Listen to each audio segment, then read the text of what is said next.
السلام عليكم ورحمة الله وبركاته. إن الحمد لله نحمده ونستعينه ونستغفره ونعوذ بالله من شرور أنفسنا ومن سيئات أعمالنا. من يهده الله فلا مضل له ومن يضلل فلا هادي له. وأشهد أن لا إله إلا الله وحده لا شريك له، وأشهد أن محمدا عبده ورسوله. يا أيها الذين آمنوا اتقوا الله حق تقاته ولا تموتن إلا وأنتم مسلمون. يا أيها الناس اتقوا ربكم الذي خلقكم من نفس واحدة وخلق منها زوجها وبث منهما رجالا كثيرا ونساء. واتقوا الله الذي تساءلون به والأرحام إن الله كان عليكم رقيبا. يا أيها الذين آمنوا اتقوا الله وقولوا قولا سديدا يصلح لكم أعمالكم ويغفر لكم ذنوبكم، ومن يطع الله ورسوله فقد فاز فوزا عظيما. أما بعد، فإن خير الكلام كلام الله عز وجل، وخير الهدي هدي محمد صلى الله عليه وعلى آله وصحبه وسلم. وشر الأمور محدثاتها، فإن كل محدثة بدعة،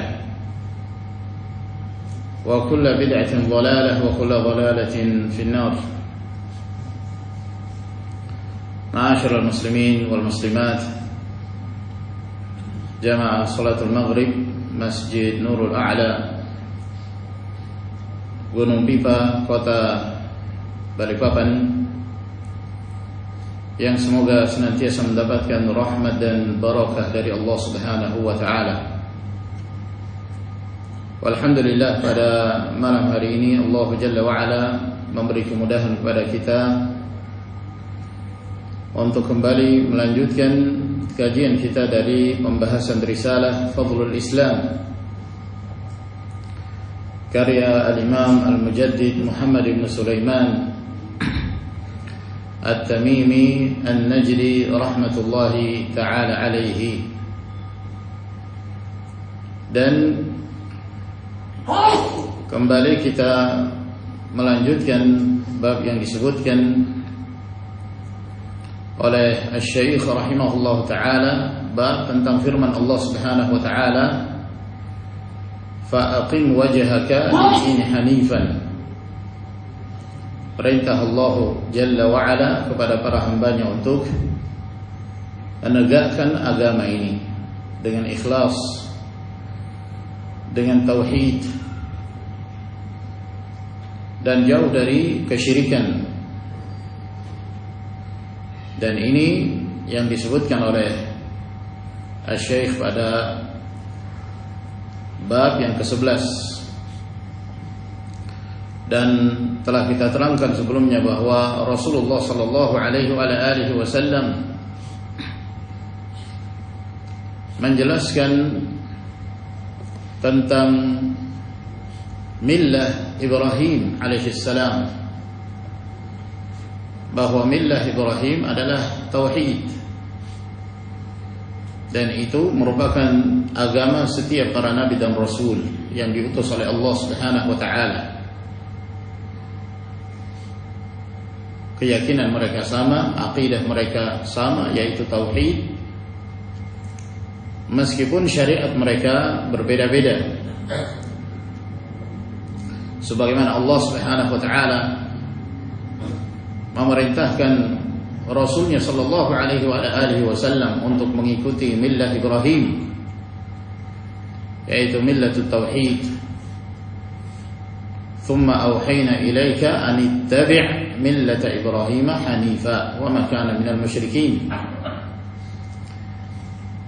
lalu kami mewahyukan kepadamu agar hendaknya engkau mengikuti millah Ibrahim. Apa itu millah Ibrahim? Tauhid, hanifan, yaitu tegak di atas tauhid dan jauh dari kesyirikan. Dan beliau Nabi Allah Ibrahim alaihissalam bukanlah termasuk orang-orang yang menyekutukan Allah Subhanahu wa taala. Maka beliau tidak seperti Yahudi, tidak seperti Nasrani yang menyekutukan Allah Jalla wa Ala dalam beribadah kepadanya. Maka seorang muslim wajib untuk menegakkan ibadah hanya untuk Allah. Dan penegakan ibadah itu dilakukan secara zahir dan batin. Secara zahir kita berserah diri kepada Allah dengan melakukan berbagai macam jenis ibadah. Demikian pula batin kita, secara zahir dan batin ini harus berjalan bersama. Seorang yang beribadah kepada Allah secara zahir tanpa batinnya, maka dia munafik. Menampakkan secara zahir salat, berpuasa, pengakuan sebagai muslim, namun di dalam batinnya tidak beribadah kepada Allah Subhanahu wa taala, menyimpan kekufuran. Maka seorang mukmin, seorang muslim yang hakiki adalah seorang yang berserah diri kepada Allah Subhanahu wa taala secara zahir dan batin. Oleh karena itu di sini beliau menyebutkan hadis an Abi Hurairah radhiyallahu taala anhu qala qala Rasulullah sallallahu alaihi wa alihi wasallam. Dari Abu Hurairah radhiyallahu anhu bahwa Rasulullah sallallahu alaihi wasallam bersabda, Inna Allah la yanzuru ila ajsamikum wala ila amwalikum walakin yanzuru ila qulubikum wa a'malikum. Sesungguhnya Allah Azza wa Jalla tidak melihat kepada jasmani kalian, wala ila amwalikum, Allah juga tidak melihat kepada harta kalian. Allah tidak memandang kalian sebagai seorang yang tampan, seorang yang cantik, seorang yang memiliki postur tubuh yang tinggi. Allah Jalla wa'ala tidak melihat kepada hal-hal tersebut. Demikian pula Allah Azza wa Jalla tidak melihat kepada harta-harta kalian, walakin yanzuru ila qulubikum wa a'malikum. Akan tetapi Allah Jalla wa'ala melihat kepada hati-hati kalian, yaitu batin, wa a'malikum, dan amalan-amalan kalian, yaitu zahir. Hadis ini ma'asyiral muslimin rahimakumullah diriwayatkan oleh Imam Muslim rahimahullah. Demikian pula Al-Imam Ahmad Ibn Majah. Dan dalam riwayat Al-Imam Muslim rahimahullah, Nabi sallallahu alaihi wasallam mengatakan, Inna Allah la yanzuru ila ajsadikum wala ila suwarikum walakin yanzuru ila qulubikum. Sesungguhnya Allah tidak melihat kepada jasad-jasad kalian, fisik-fisik kalian, dan tidak pula melihat kepada suar, bentuk-bentuk wajah kalian. Akan tetapi Allah Jalla wa'ala melihat kepada qalbu kalian, kepada hati-hati kalian. Sambil Nabi sallallahu alaihi wasallam mengisyaratkan kepada hatinya, yaitu ke dadanya. Dalam riwayat yang lain, ila qulubikum wa a'malikum, bahwa Allah Subhanahu wa taala melihat kepada qalbu kalian, yaitu batin kalian, demikian pula kepada amalan kalian. Dari hadis Nabi sallallahu alaihi wa alihi wasallam ini menjelaskan kepada kita bahwa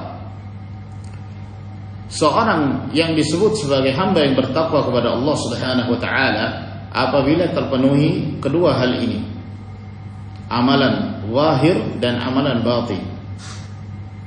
Sekedar beramal secara zahir itu tidak menjadikan seorang hamba menjadi seorang yang muttaqin, seorang yang bertakwa kepada Allah Subhanahu wa taala, hingga zahirnya sesuai dengan apa yang terdapat di dalam batinnya.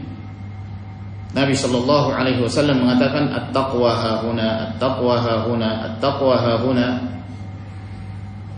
Takwa itu ada di sini, sambil beliau mengisyaratkan ke hatinya, ke kalbunya. Maka tidak cukup seorang beramal secara zahir, namun harus berbarengan dengan apa yang terdapat di dalam hatinya dari iman, dari ta'zimullah, mengagungkan Allah Subhanahu wa ta'ala. Apabila seorang hamba beribadah kepada Allah secara zahir dan juga secara batin, maka dialah yang beribadah kepada Allah Subhanahu wa ta'ala dengan haqqal ibadah, dengan sebenar-benarnya ibadah. Jasmani kita di dalam beramal harus sesuai dengan tuntunan Rasulullah sallallahu alaihi wasallam. Itu merupakan suatu keharusan, syarat diterimanya satu amalan. Tidak diperbolehkan seorang menyekutukan Allah secara zahir. Tidak diperbolehkan seorang menyembah kepada selain Allah Subhanahu wa ta'ala. Maka tidak benar apabila ada yang mengatakan ya, yang penting hati, yang penting jagalah hati. Hati kita yang harus dijaga, lalu amalan zahirnya enggak dijaga. Ini tidak benar. Amalan zahir harus sesuai tuntunan Rasulullah sallallahu alaihi wa ala alihi wasallam. Demikian pula halnya batin. Batin seseorang harus al-iqbal ala Allah, kembali kepada Allah, ikhlas dalam beribadah kepada Allah Subhanahu wa ta'ala. Tidak ada tendensi dunia, tidak ada tendensi riya dan hal-hal yang lainnya yang menyebabkan berkurangnya nilai tauhid seorang hamba dalam beribadah kepada Allah Subhanahu wa ta'ala. Maka barang siapa yang menegakkan ibadah secara zahir dan secara batin, secara zahir dia melakukan amalan sesuai dengan bimbingan Rasulullah sallallahu alaihi wasallam, dan secara batin dia melakukannya dengan ikhlas, maka dia telah melakukan ibadah yang sebenarnya, dan dialah hamba Allah Subhanahu wa taala yang dimuliakan di dunia, demikian pula di akhirat. Oleh karena itu di sini beliau menyebutkan hadis yang berikutnya, walahuma, dan diriwayatkan oleh keduanya, maksudnya riwayat Bukhari dan Muslim, an Ibnu Mas'ud radhiyallahu anhu qala, dari Ibnu Mas'ud radhiyallahu taala anhu beliau berkata, qala Rasulullah sallallahu alaihi wasallam, telah bersabda Rasulullah sallallahu alaihi wasallam, ana faratukum 'ala al-hawdhi wa la yurfa'anna ilayya rijalun min ummati hatta idza ahwaitu li unawilahum uhtujibu duni fa aqulu ay rabbi ashabi fayuqalu innaka la tadri ma ahdathu ba'dak. Kata Nabi sallallahu alaihi wasallam, ana faratukum 'alal haud. Aku mendahului kalian untuk mendatangi al-haud. Al-haud adalah telaga. Yang dimaksud di sini adalah telaga Rasulullah sallallahu alaihi wa ala alihi wasallam. Dan setiap para nabi memiliki telaga yang telah dipersiapkan oleh Allah Subhanahu wa taala di padang mahsyar pada hari kebangkitan, pada yaumul qiyamah, yang masing-masing dari umatnya mendatangi telaga tersebut, termasuk Nabi sallallahu alaihi wa alihi wasallam. Dan yang mendatangi telaga Rasul sallallahu alaihi wasallam adalah yang paling banyak jumlahnya. Itulah yang menjadi harapan Rasulullah alaihi salatu wassalam.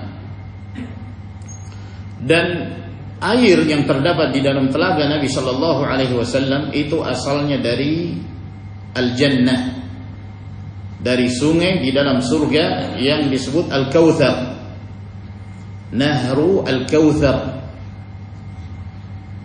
Allah Jalla wa Ala berfirman, "Inna a'tainaka al-kautsar fasalli li rabbika wanhar inna syani'aka huwal abtar." Sesungguhnya kami memberikan kepadamu al-kautsar. Dan diterangkan oleh Nabi sallallahu alaihi wasallam bahwa al-kautsar itu adalah nahrun fil jannah, sungai yang ada di dalam al-jannah. Nah, dalam hadis-hadis Nabi sallallahu alaihi wasallam itu disebutkan bahwa air yang terdapat di dalam telaga Rasulullah sallallahu alaihi wasallam sumbernya dari sungai Al-Kautsar. Jadi Allah Subhanahu wa taala memberikan kepada Nabi alaihi salatu wassalam Al-Kautsar, sungai yang terdapat di dalam al-jannah, sebagaimana Rasulullah alaihi salatu wassalam juga telah menyiapkan untuk beliau telaga yang didatangi oleh umatnya, umat Rasulullah sallallahu alaihi wasallam. Dan para ulama menyebutkan bahwa telaga ini didatangi oleh umat Nabi sallallahu alaihi wasallam sebelum mereka melewati as-sirat. Sebelum mereka melewati as-sirat. Dan telaga Nabi sallallahu alaihi wasallam disebutkan dalam hadis-hadis yang sahih yang datang dari banyak jalur riwayat dari para sahabat Rasul sallallahu alaihi wasallam, sehingga para ulama menyebutkan bahwa hadis-hadis tentang adanya telaga Nabi sallallahu alaihi wasallam termasuk hadis yang mutawatir.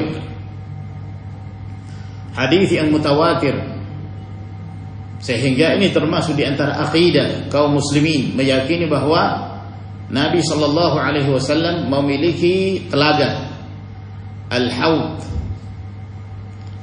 yang disebutkan ciri-cirinya dalam hadis-hadis Nabi sallallahu alaihi wasallam, ma'uhu ashaddu bayadan min al-laban. Air yang terdapat di dalam telaga tersebut warnanya lebih putih dari susu. Wa ahla min al-asal, dan rasanya lebih manis dari madu. Wa abariquhu adadu nujumis sama, dan jumlah gayungnya itu sebanyak bintang di langit, banyak sekali. Tuluhu wa arduhu sawa masirat syahr, panjang dan lebarnya itu sama. Panjangnya sejarak seseorang melakukan perjalanan sebulan lamanya. Artinya ini menunjukkan sangat luasnya telaga Rasulullah sallallahu alaihi wasallam. Dan beliau mengatakan, faman syariba syarbatan lam yadhma ba'daha abadan. Barang siapa yang meminum seteguk saja dari air yang terdapat di dalam telaga Nabi sallallahu alaihi wasallam, maka dia tidak akan kehausan selama-lamanya. Itu adalah merupakan kenikmatan dan kebahagiaan bagi umat Rasulullah sallallahu alaihi wasallam mendatangi telaga tersebut. Semoga Allah Azza wa Jalla memberi kemudahan kepada kita untuk mengikuti sunnah beliau di dunia dan mendatangi telaga beliau sallallahu alaihi wasallam di akhirat. Kata Nabi alaihi salatu wassalam, ana faratukum 'alal haud. Aku mendahului kalian untuk mendatangi telaga. Jadi ketika umat Rasul sallallahu alaihi wasallam mereka hendak mendatangi telaga, itu sudah disambut oleh Nabi sallallahu alaihi wasallam karena Rasulullah mendahului umatnya. Seakan-akan itu adalah sebuah persiapan. Ya. Misalnya seseorang ingin menjamu tamunya. Ya. Kapan kalian datang? Insyaallah malam ini ba'dal isya. Oh, kalau begitu saya duluan ke rumahnya untuk mempersiapkan segala sesuatunya untuk memuliakan para tamu. Maka Nabi sallallahu alaihi wasallam mengatakan, aku mendahului kalian untuk mendatangi telaga, karena Nabi sallallahu alaihi wasallam akan menyambut umatnya dengan kenikmatan meminum dari telaga Rasulullah sallallahu alaihi wasallam. Wala yurfa'anna ilayya rijalun min ummati, dan akan dinampakkan oleh Allah Subhanahu wa taala kepadaku ada beberapa orang dari kalangan umatku, hatta idza ahwaitu li unawilahum, hingga ketika aku hendak memberikan kepada mereka air dari telaga Nabi sallallahu alaihi wasallam, uhtujibu, dalam riwayat yang lain uhtuliju duni, maka mereka terhalangi dariku. Mereka terpelanting, mereka tidak bisa mendatangi telaga Rasulullah sallallahu alaihi wasallam. Setiap kali mereka hendak mendekat, maka mereka dijauhkan, mereka terhalang. Fa aqulu, maka aku pun berkata, ay Rabbi, ashabi, wahai Rabbku, mereka adalah para sahabatku. Mereka adalah para sahabatku. Fayuqalu, maka dikatakan kepada Rasulullah sallallahu alaihi wasallam, innaka la tadri ma ahdatsu ba'dak. Sesungguhnya engkau tidak mengetahui apa yang mereka ada-adakan setelah wafatmu. Hadis ini diriwayatkan oleh Al-Imam Al-Bukhari, demikian pula Al-Imam Muslim. Di dalam hadis ini, ma'asyiral muslimin rahimakumullah, menetapkan bahwa Nabi sallallahu alaihi wasallam memiliki telaga dengan ciri-ciri dan sifat yang telah kita sebutkan, yang akan didatangi oleh umat beliau sallallahu alaihi wasallam. Namun di dalam hadis ini menunjukkan bahwa ada di antara umat Rasulullah sallallahu alaihi wasallam yang mereka ketika mendekati telaga, dan bahkan Nabi sallallahu alaihi wasallam akan memberikan kepada mereka air dari telaga tersebut, maka mereka terhalang. Mereka tidak bisa meminum dari telaga Rasulullah sallallahu alaihi wasallam. Maka ini kesengsaraan, ma'asyiral muslimin rahimakumullah. Seorang yang meminum dari telaga Nabi alaihi salatu wassalam merupakan kenikmatan. Namun ada orang-orang yang mereka dari umat Nabi alaihi salatu wassalam, namun mereka tidak diperkenankan untuk meminum air dari telaga tersebut. Sehingga Rasulullah sallallahu alaihi wasallam beliau mengatakan, wahai Rabbku, mereka adalah para sahabatku. Artinya Nabi sallallahu alaihi wasallam mempertanyakan mengapa mereka tidak mampu meminum dari telaga beliau, dalam keadaan Nabi mengenal mereka. Sehingga beliau menyebutkan mereka adalah bagian dari para sahabatku. Maka dikatakan kepada Rasul alaihi salatu wassalam, innaka la tadri ma ahdatsu ba'dak. Sesungguhnya engkau tidak mengetahui apa yang mereka ada-adakan setelahmu. Apa yang dimaksud dari hadis Nabi sallallahu alaihi wasallam ini? Dan siapa orang-orang yang mereka terhalangi untuk meminum air telaga Nabi sallallahu alaihi wasallam? Siapa mereka itu? Dalam hal ini, ma'asyiral muslimin rahimakumullah, ada beberapa penjelasan para ulama tentang orang-orang yang terhalangi untuk meminum air dari telaga Rasulullah sallallahu alaihi wasallam. Yang kesimpulan dari apa yang disebutkan oleh para ulama, Al-Hafidz Ibnu Hajar, An-Nawawi dan yang lainnya, bahwa orang-orang yang terhalangi untuk meminum air telaga Rasul sallallahu alaihi wasallam, yang pertama mereka adalah murtaddun.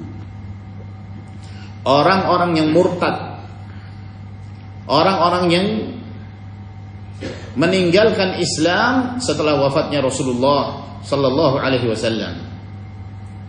Mereka dahulu muslim, Setelah meninggalnya Nabi SAW, mereka murtad. Jadi di saat mereka Islam, Rasulullah SAW melihat mereka. Nabi melihat mereka. Oleh karena itu beliau mengatakan, para sahabatku.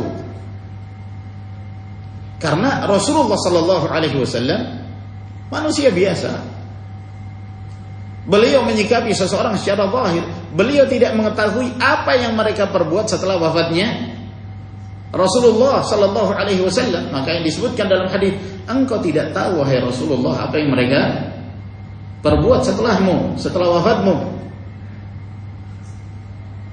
Maka mereka adalah orang-orang yang murtad. Oleh karena itu Nabi sempat mengenal mereka.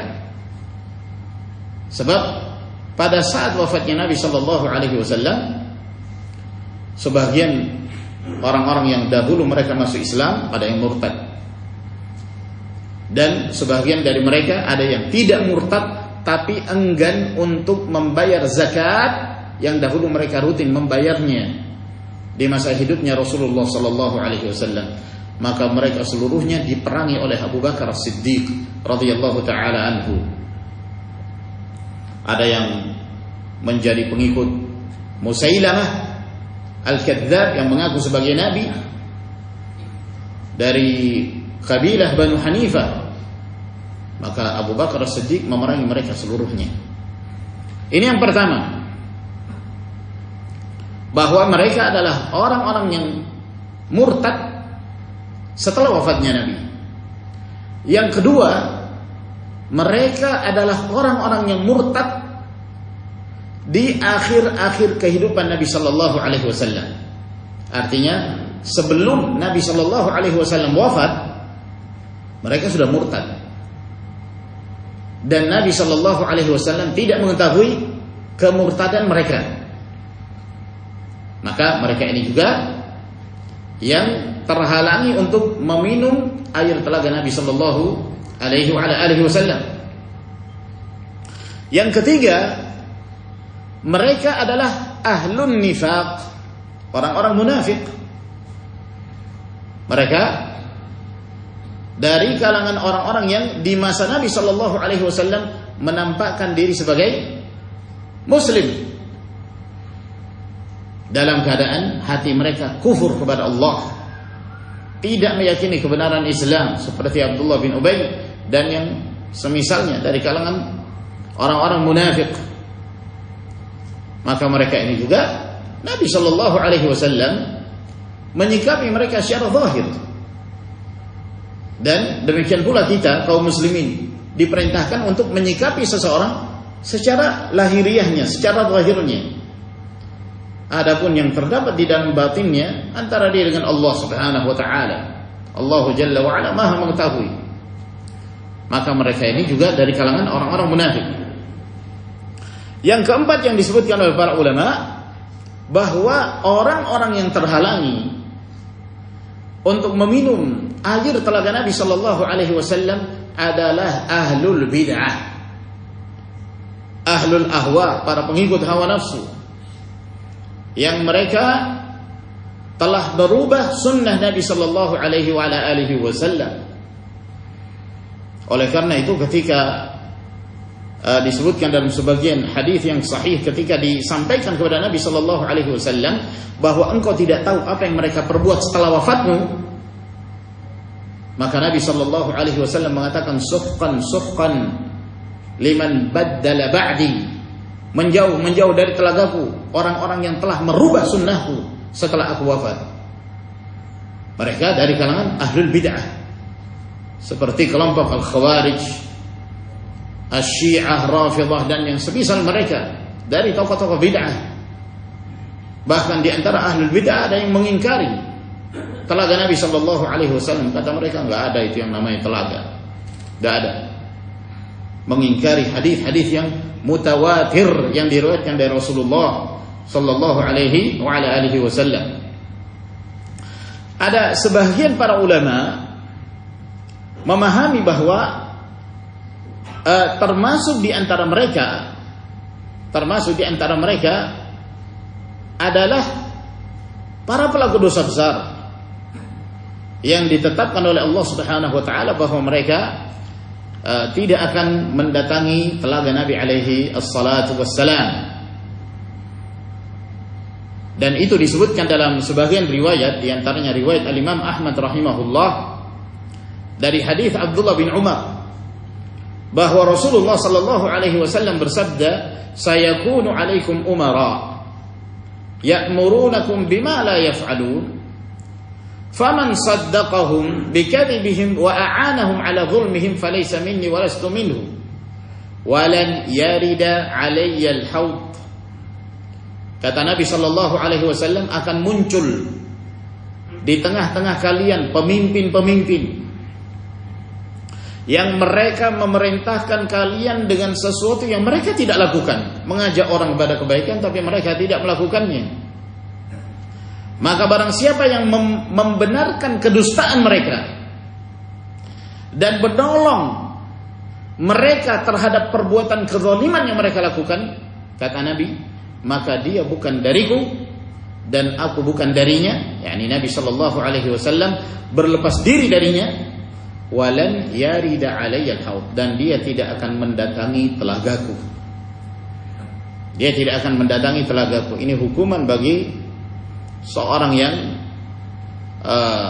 dia seperti penjilat, menjilat kepada penguasa, membiarkan, bahkan seolah-olah dia menyatakan persetujuannya, sepakat dengan kezaliman yang dilakukan oleh penguasa, kedustaan-kedustaannya dibenarkan. Maka siapa yang membantu mereka, Nabi sallallahu alaihi wasallam berlepas diri. Aku bukan darinya dan dia bukan bagian dariku,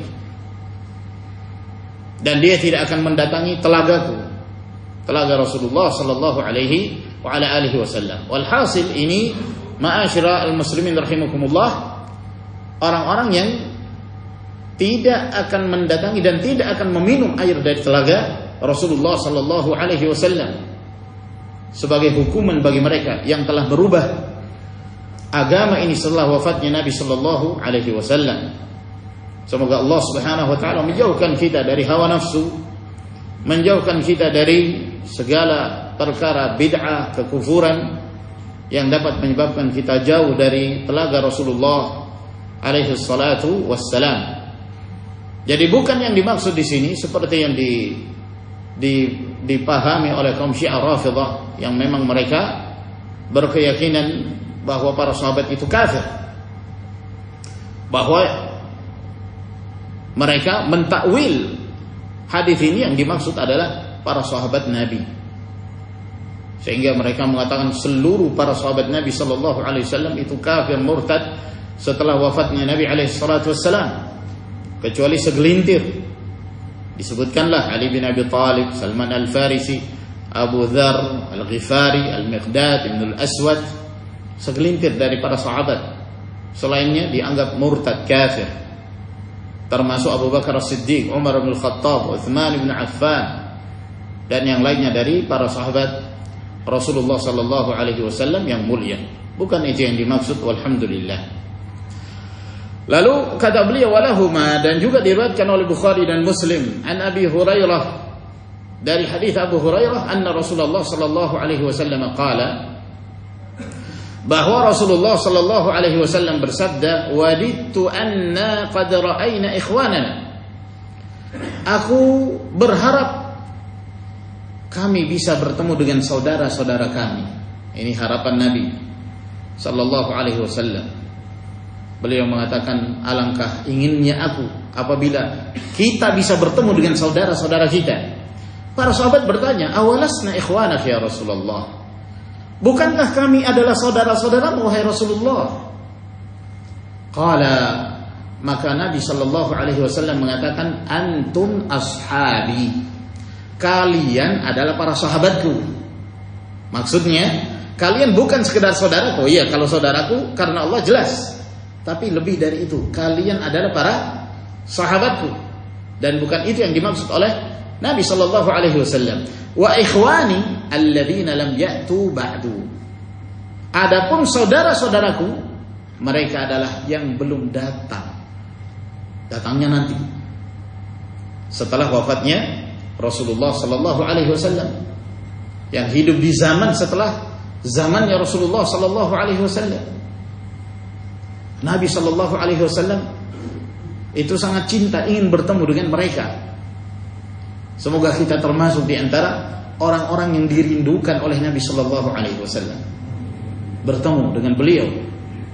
Ketika seorang mukmin berjalan di atas sunnah Nabi sallallahu alaihi wasallam, maka mereka termasuk dari ikhwanuhu, saudara-saudara Nabi alaihi salatu wassalam, para pengikut Nabi, keluarga Nabi sallallahu alaihi wasallam.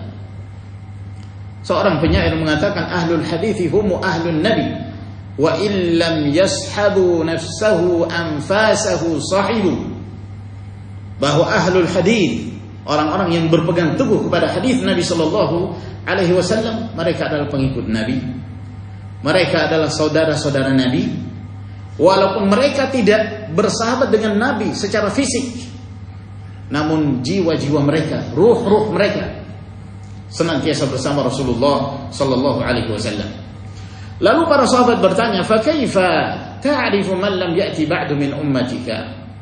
Lalu bagaimana engkau bisa mengenal orang-orang yang datang setelahmu dari umatmu? Bagaimana cara engkau mengenal mereka bahwa mereka dari umatmu, wahai Rasulullah? Qala, kata Nabi sallallahu alaihi wasallam, "Ara'aitum law anna rajulan lahu khaylun ghurran muhajjalah baina dhahranai khaylin duhmin buhmin." Bagaimana menurut kalian kalau misalnya ada seseorang, dia memiliki kumpulan kuda. Dia memiliki kumpulan kuda. Yang kuda-kuda ini ghurran muhajjalah. Ghurran muhajjalah itu adalah ciri dari seekor kuda yang berwarna hitam, seluruh bulunya berwarna hitam, tapi pada bagian wajahnya berbulu putih, dan pada bagian kaki dan tangannya berbulu putih. Itu disebut ghurran muhajjalah. Ini ciri dari kuda, seperti itu keadaannya, disebut ghurran muhajjalah. Kata Nabi sallallahu alaihi wasallam, bagaimana menurut kalian kalau seandainya seseorang memiliki sekumpulan ekor kuda yang ciri-cirinya seperti ini, berkulit hitam tapi pada bagian wajah, tangan dan kakinya berbulu putih. Baina dhahranai khailin duhmin buhmin, di antara sekian banyak ekor kuda yang duhmin buhmin. Kata para ulama, duhmin buhmin maksudnya hitam legam, gak ada putihnya. Gak ada putihnya. Ada sebagian mengatakan yang dimaksud di sini adalah kuda-kuda yang hanya memiliki satu warna. Kalau dia putih, putih semua. Kalau dia coklat, coklat semua. Nah, bagaimana menurut kalian kalau seandainya ada sekumpulan kuda yang ghurran muhajjalah, berbulu hitam dan ada bagian-bagian tertentu yang berkulit putih, berbulu putih, dia berada di tengah-tengah kuda-kuda yang lainnya yang cuman satu warna atau hitam seluruhnya. Ala yu'rafu khailuhu, bukankah bisa diketahui mana kuda-kuda milik orang itu? Kuda-kuda yang berbulu hitam ada bagian putihnya. Maka para sahabat mengatakan, bala, ya tentunya bisa diketahui, bisa dibedakan. Qala, kata Nabi sallallahu alaihi wasallam, fa innahum ya'tuna ghurran muhajjalina min al-wudu. Sesungguhnya mereka umat Rasulullah sallallahu alaihi wasallam, mereka akan datang pada hari kiamat ghurran muhajjalin. Ghurran yaitu cahaya keluar dari wajahnya. Muhajjalin cahaya keluar dari tangan dan kakinya. Dengan cara seperti itulah mereka dikenal sebagai umat Rasulullah sallallahu alaihi wasallam. Inna ummati yud'auna yaumal qiyamah ghurran muhajjalin. Umatku akan dipanggil nanti pada hari kiamat, dikenal mereka itu. Bagaimana cara mengenalnya? Cahaya keluar dari tubuh mereka. Dari wajahnya keluar cahaya, dari kedua tangan dan kakinya keluar cahaya. Dari mana cahaya itu berasal? Min atharil wudu, dari bekas air wudu. Ini keutamaan berwudu, ma'asyiral muslimin rahimakumullah. Oleh karena itu, ma'asyiral ikhwan rahimakumullah, Nabi sallallahu alaihi wasallam mengatakan, wala yuhafidhu 'alal wudu illa al-mu'min. Tidaklah seseorang itu senantiasa menjaga dan memelihara wudunya, melainkan itu tanda bahwa dia adalah seorang mukmin. Sudah masuk waktu Isya. Jadi saya kira sampai di sini insyaallah, masih panjang pembahasan hadis ini. Insyaallah taala kita lanjutkan pada pertemuan yang berikutnya. Semoga memberi manfaat kepada kita sekalian. Wa akhiru da'wana alhamdulillahirabbil alamin. Sallallahu ala nabiyyina Muhammad wa ala alihi wa